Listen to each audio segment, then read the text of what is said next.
안녕하세요. 3학년 경제수학 수업을 시작하겠습니다. 먼저 저작권 문구를 읽고 시작할게요. 해당 저작물은 코로나19로 인해 학습 결손을 방지하고자 수업 목적으로 제공되는 자료이므로 해당 저작물을 무단으로 편집, 복제하거나 전송하여서는 안 됩니다. 허가되지 않은 불법 이용, 복사 및 전송은 저작권법에 의거하여 저작권 침해로 신고될 수 있음을 알려드립니다. 자, 이번 시간은 이제 여러분 교과서에 56조 이자와 원리합계 이율부터 공부를 할 건데요. 오늘은 56조부터 59조 단리이자까지 수업을 하는 걸로 진행하겠습니다.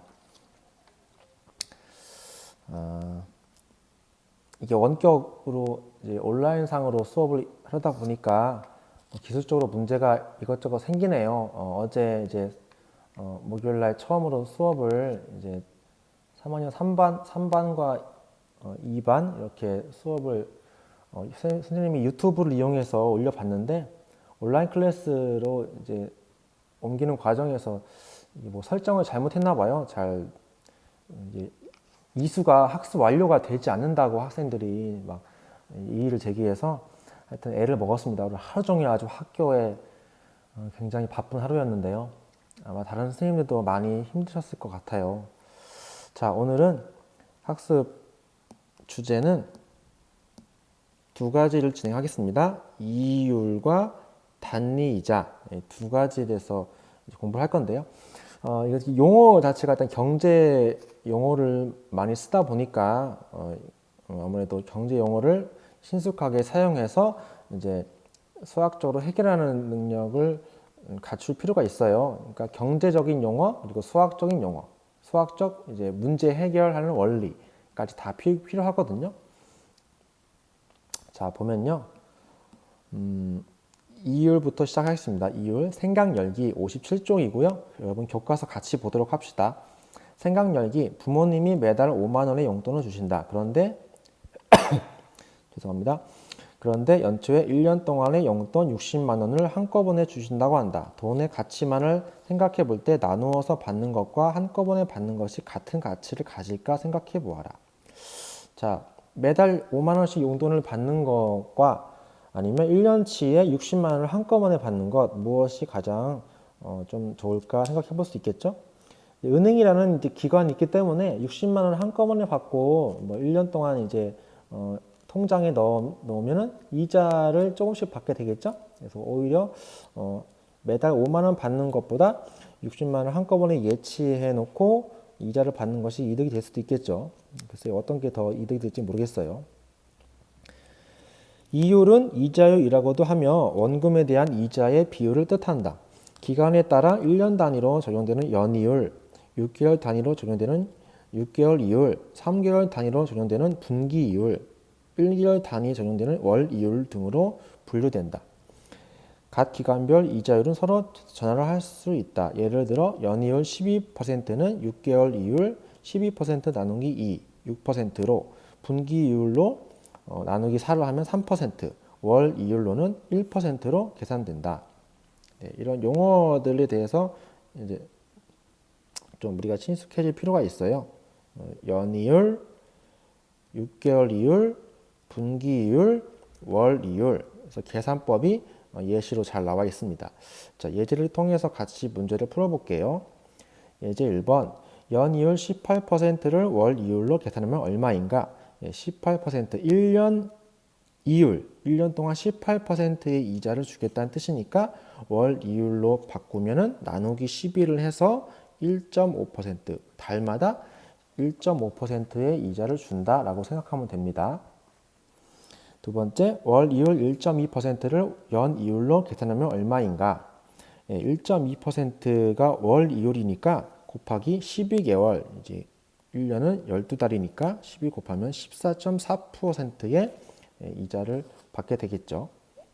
그러니까 이제 은행에 갔을 때 뭐 연이율 18%로 하시겠어요? 아니면 월이율 1.2%로 하시겠어요? 주어진 건 이것밖에 없죠. 이걸 가지고 내가 1년 후에 받을 이자가 어떤 게 더 이득인지, 더 나한테 유리한지를 생각해 보면 되겠죠? 지금 같은 상황에서는 누가 더 유리합니까? 1년 이율로 따졌을 때, 연 이율로 생각했을 때는 1번 18%가 훨씬 이득이죠. 월 이율 1.2%라고 했을 때는 당장은 이제 느낌이 안 오지만은 곱하기 12 했을 때 14.4%, 18%보다는 작잖아요. 작으니까 18%더 많이 받아야겠죠. 자, 문제 1번. 분기 이율 6%를 월 이율로 계산하면 얼마인가? 분기라는 거는 1년을 4개로 쪼갠 거예요. 4개로 쪼갠 거. 3개월마다의 이율을 분기 이율이라고 합니다. 3개월. 그러니까 분기라는 거는 다른 말로 3개월 기간을 얘기하는 거예요. 그러면 3개월 이자가 6%니까 월, 한 달의 이자는 얼마입니까?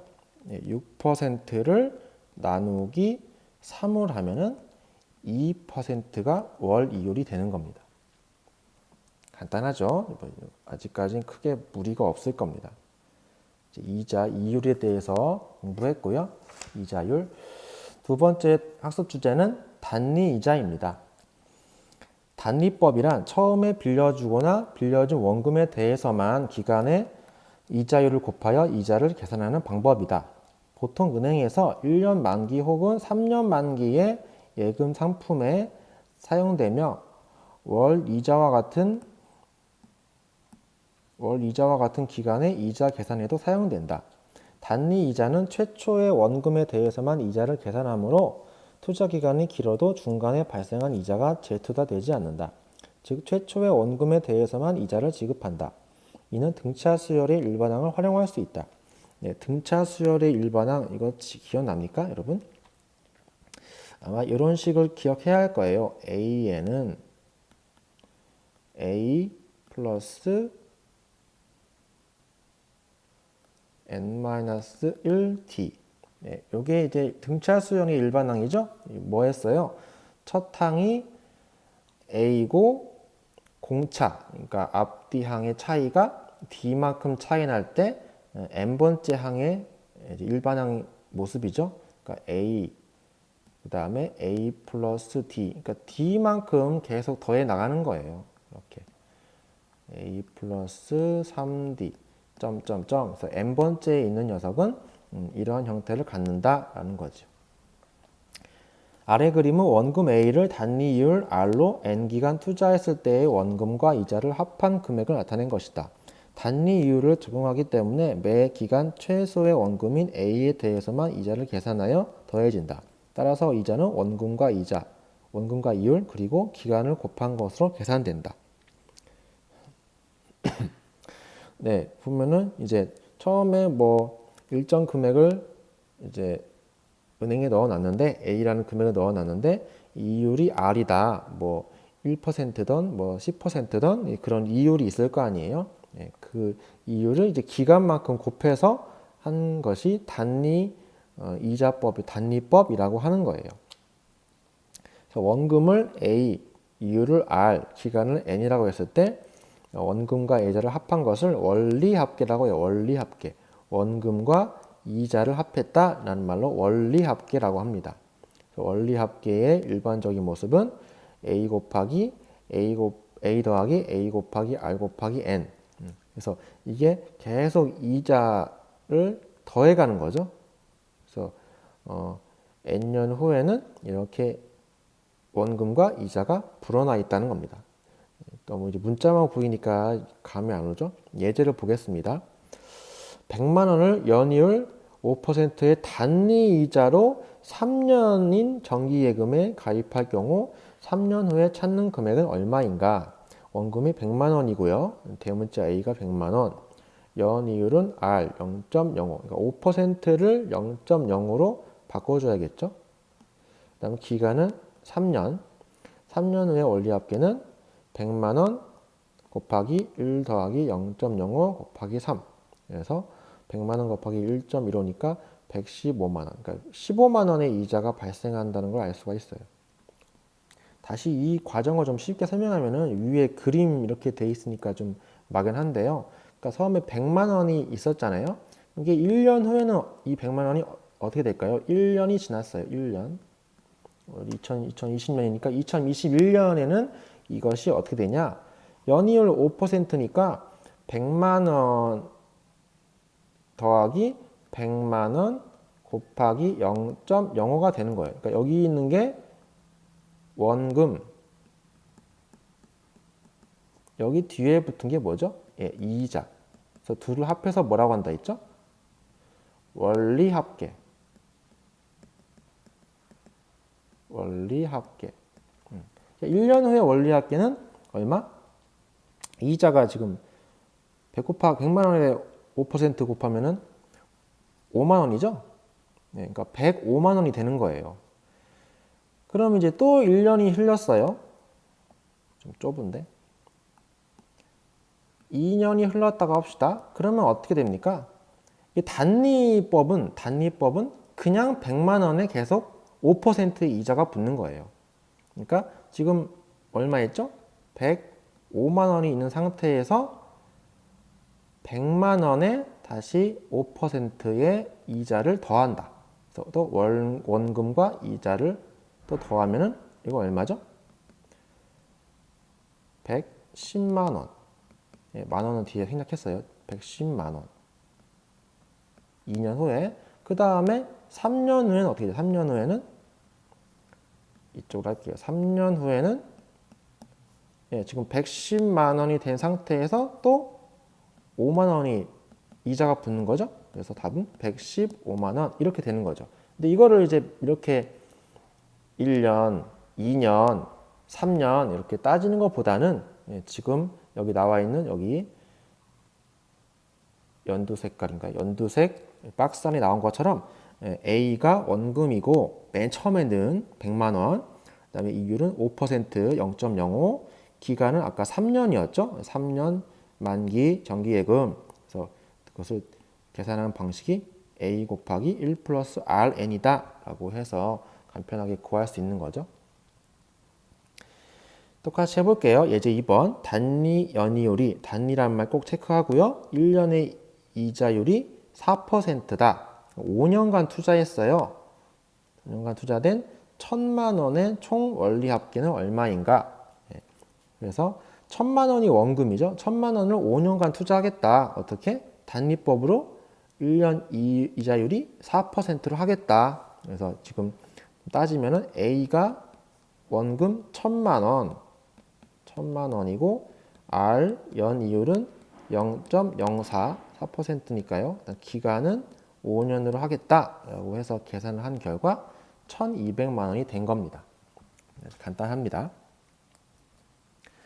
그 다음 59쪽 넘어오겠습니다. 59쪽으로 넘어와서 예제 3번 연 5% 단리 이자로 2년간 예금한 돈의 이자가 3만 원이었다. 예금한 원금은 얼마인가? 연이율 5%로 2년간 예금한 돈의 단리 이자가 3만 원이라 했죠. 그러니까 지금 연 5% 이율이고요. 단리법이고 2년간 예금했더니 그게 돈의 이자만 3만 원이었다라는 거예요. 이제 문제가 좀 잘 이해해야 합니다. 이 경제 수학은 이제 말을 일단 이해해야 하고, 말을 이해하려면 용어를 이해해야겠죠. 이자가 3만 원이 있다는 얘기예요. 원리합계가 아니고 돈의 이자가 3만 원이 되었다. 예금한 원래 원금은 얼마냐? 원래 원금. 그러니까 지금 모르는 건 A죠. 대문자 A. 연이율 5%. 2년간 예금한 돈 단리 이자가 3만 원이다. 그러니까 원금은 A라고 원금을 A라고 했을 때 A 곱하기 0.05 곱하기 2. 이건 0.05가 뭐예요? R이죠, R. 그다음에 2가 뭐예요? 기간 N이죠. 그것이 3만 원이 되었다. 그래서 이 식을 풀면은 30만 원을 처음에 넣은 원금이 되는 겁니다. 아까와 약간 다르죠? 그러니까 여기 순수 이자 계산하는 법이죠. 다시 앞에 보면은 여기 보면은 여기 A가 원금이었고 여기 A 곱하기 R 곱하기 N 이게 이자예요. 여기 좀 다시 자세히 보면은 얘가 이자, 얘가 원금, 원금과 이자를 이렇게 각각 계산할 수 있다. 자, 문제 2번 풀어볼게요. 단리를 적용하는 단리법이죠. 정기예금 상품에 200만 원을 4년간 투자했더니 224만 원이 되었다. 이때 적용된 연이율은 몇 %인가? 자, 한번 계산해 보겠습니다. 여기다 풀게요. 문제 2번.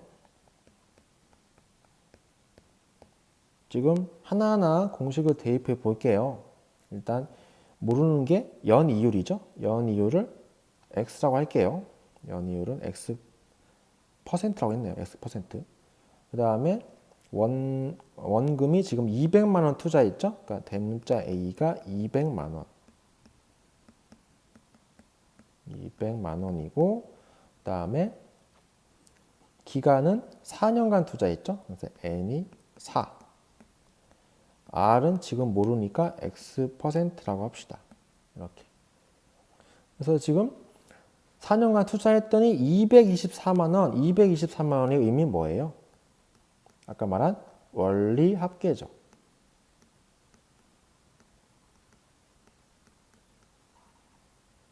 그죠? 원리 합계가 224만 원이 되었다. 아까 그 식 기억납니까? A 곱하기 1 플러스 뭐였죠? 1 플러스 NR.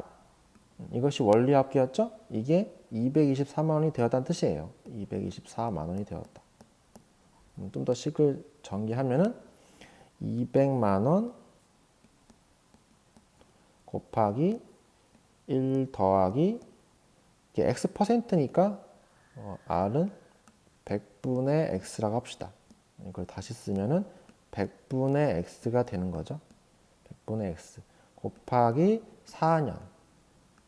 이것이 224만 원이 되었다라는 뜻입니다. 그래서 계산하면 뭐 만 원은 이제 필요 없고요. 뭡니까? 200 곱하기 1 플러스 25분의 x 것이 224. 그러면 전개해서 200 플러스 25분의 이거니까 8x죠. 8x는 224. 8x가 24니까 x는 3. 그래서 답은 3%가 되는 거죠. 문제 3번은 여러분한테 좀 맡겨보도록 할게요. 선생님이 다 푸는 것보다는 여러분도 같이 좀 공부를 해야 하니까요. 이렇게 하도록 하고요. 오늘은 단위법까지, 단위이자까지 공부를 했습니다. 다음 시간에 복리이자에 대해서 공부할 건데 오늘 배운 단위이자 할 때 중요한 개념은 뭐였을까요? 이 관념을 먼저 이해하려면은 등차 수열이 일반항 이거 이제 어디서 배웠어요? 수원 고등학교 2학년 수원에서 공부했던 내용이거든요. 다시 한번 복습할 필요가 있겠죠? A가 첫 항이고 D가 공차일 때 n번째 일반항이 어떤 모습인지 어떤 원리로 등차 수열이 일반항이 되는지 공부를 할 필요가 있고요. 그 다음에 오늘 배운 단위이자 경우의 원리 합계 원금 이자 합한 것이 원리 합계다. 그 다음에 원금 A이고 이율이 R 기간이 N일 때 원리 합계 A 곱하기 1 플러스 RN이었어요. 이런 부분 체크하시고 그러면 조금 이제 응용되면 우리가 오늘 푼 거는 거의 연이율인데 연이율이 아니고 이제 월이율이나 뭐 분기이율 아까 말했던 그런 식으로 문제가 또 출제가 될 수도 있겠죠. 그럴 때는 또 연이율만 적용하면 안 되고 문제가 요구하는 뭐 분기이율이라던가 월이율 이용해서 계산할 수 있어야 돼요. 이렇게 하도록 하고요. 잠시 후에 다시 경제기사 하나 또 같이 보는 시간을 가지면서 오늘 마무리하도록 하겠습니다. 안녕하세요.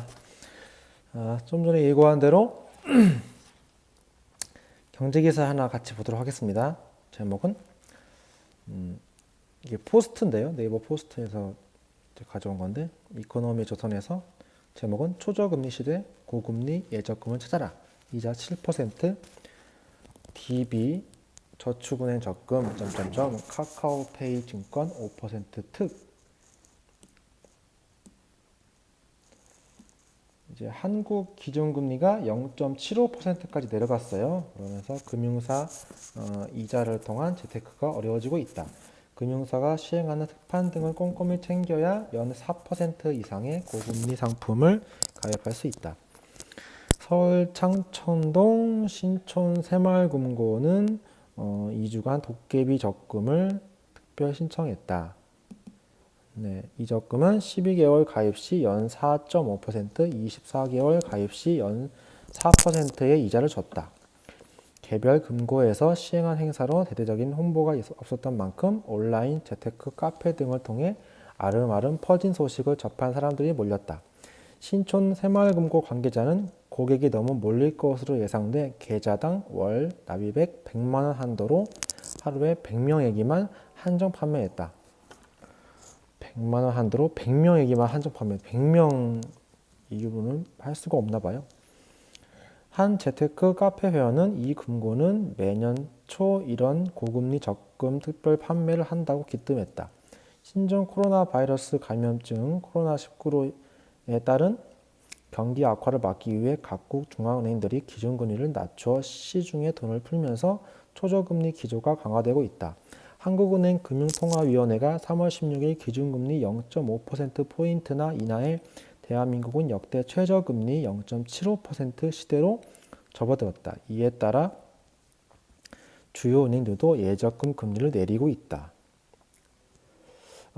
여러분 잠깐 여기서 오해하지 말아야 할 것은 0.75%냐 모든 은행이 이자 이율이 0.75%냐 이런 뜻이 아니에요. 여기에다가 은행마다 이제 그 가상금리를 붙입니다. 물론 이제 더 우대금리까지 더 붙여서 높게 주는 곳도 많이 있죠. 그래서 지금 나온 기사는 막 5%, 4%까지 특별 판매를 하고 있다는 기사를 얘기하는 거예요. 그러니까 이 한국은행의 기준금리라는 거는 말 그대로 기준이 되는 금리거든요. 이것도 따로 검색해 보면 더 공부할 수 있을 것 같은데 기준금리라는 거는 이제 기준이 되는 금리예요. 0.75%까지 내려왔어요. 굉장히 많이 떨어진 거죠. 한국은행이 3월 31일 발표한 2020년 2월 중 금융기관 가중평균 금리에 따르면 2월 은행권 저축성 수신금리는 전월보다 0.11%포인트 내린 연 1.43%로 2016년 10월 연 1.41% 이후 가장 낮았다. 3월 한은 금통위의 기준금리 인하로 저축성 수신금리는 더 낮아질 전망이다. 예적금 이자로 재테크하기가 어려운 상황이 된 것이다. 그러나 이런 상황에서도 일부 은행이나 저축은행, 신협, 새마을금고 등 이 금융권을 잘 살펴보면 연 5% 내외의 이자를 주는 예적금이 남아있다. 잠깐 이제 2금융권 또는 1금융권 이제 이런 걸 또 구분을 하고 있죠. 우리가 알고 있는 농협, 국민은행, 우리은행 이런 것들은 1금융권이고요. 저축은행, 이제 신협, 새마을금고 같은 것이 2금융권. 이거 차이점도 한번 검색해 보면 좋을 것 같아요. 계속 봅시다. 카카오페이 증권 등 타 업권에서 진행하는 알짜배기 특판 행사도 놓치면 손해다. 큰 돈을 모으기는 어렵지만 팍팍한 살림 속에서 안정적인 투자를 선호하는 짠테크족을 위해 현재 판매되고 있는 고금리 예적금 상품을 살펴봤다.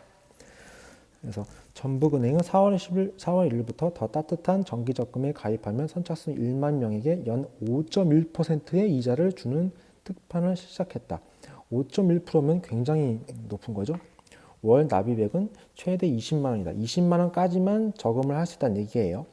다만 가입 대상은 거주지가 전북인 개인 사업자 중 아파트 관리비 또는 도시가스 자동이체를 신청한 사람이다. 네, 좀 제한돼 있네요. 전라북도 사람만 가능하네요. 전북은행 관계자는 고금리 특판인 만큼 선착순 1만저가 토진되면 자동으로 종료할 예정이다. 그러니까 무한정 받을 수는 없죠. 은행 입장에서도 이렇게 높은 금리를 마구 퍼줄 수는 없을 거예요. 이렇게 선착순 종료되는 경우가 많이 있습니다. 네, 다른 부분 여러분 한번 읽어보도록 하고 국책은행인 KDB 산업은행도 있고요.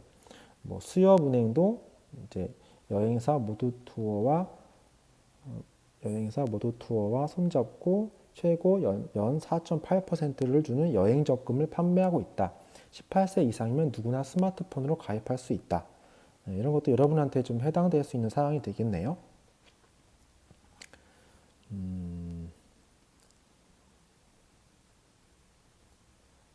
여기 최근 짠테크에 관심 있는 사람들 사이에서는 카카오페이 증권이 진행하는 고금리 특판 이벤트도 큰 관심을 끌고 있다. 카카오페이 머니를 업그레이드하면 증권 계좌가 개설되는데 증권 계좌 개설 후 카카오페이 머니를 예탁금으로 전환하면 그 잔액에 대해 연 5%의 이자를 5월 31일까지 매주 받을 수 있다. 이 금리는 1만 원 초과 100만 원 이하까지만 적용되며 100만 원 초과 금액에서는 연 0.6%의 이자가 적용된다. 그러니까 100만 원까지만 5%, 100만 원 넘은 금액은 0.6%로 확 줄죠. 오늘 배운 게 이자율이었죠. 연 5%, 연이는 1년에 5%의 이자를 준다는 얘기예요. 근데 5월 31일까지만 준다는 얘기는 매주 받을 수 있다.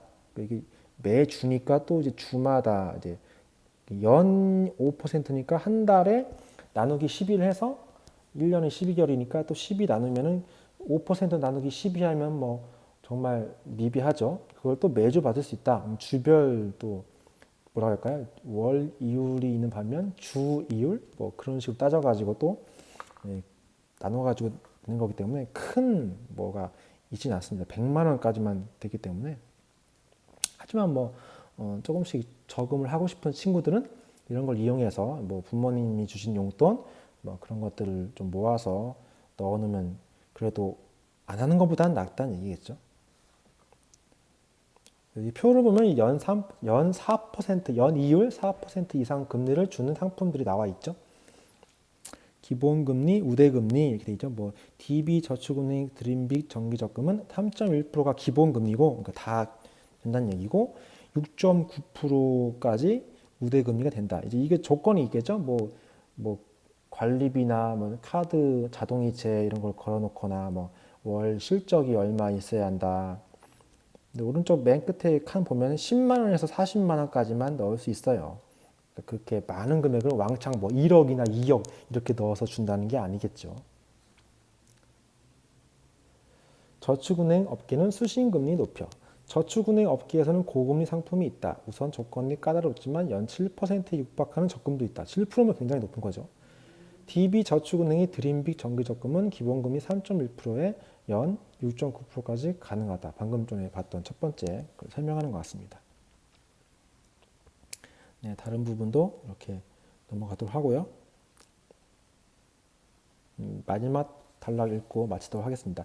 저축은행 업계는 전반적으로 예적금 금리를 올리는 분위기다. 업계 1위 SBI 저축은행은 12개월 만기 기본 정기 예금 이자를 최근 0.3%포인트 올려 연 2.0%로 조정했다. SNS 다 함께 정기적금의 경우 가입 후 소셜 네트워크 서비스의 상품을 공유하면 우대금리 주어 최고 연 2.5%까지 가능하다. 대형 저축은행 관계자는 코로나19 파장으로 앞으로 급전 대출 수요가 늘어날 것에 대비하는 차원에서 예적금 금리를 높여 수신권을 늘리고 있다고 했다. 네. 이상 마치도록 하겠습니다. 그 다음에 또 한 가지 이제 선생님이 또 문서 파일을 하나 탑재했을 거예요. 거기에서 이번 시간에 배운 이율, 단리이자 이거에 대해서 간단히 내용 요약하고 예제 문제 좀 더 넣어놨으니까요. 그거 한번 보면서 복습했으면 좋겠습니다. 다음 시간에 복리이자에 대해서 공부하겠습니다. 수고하셨습니다.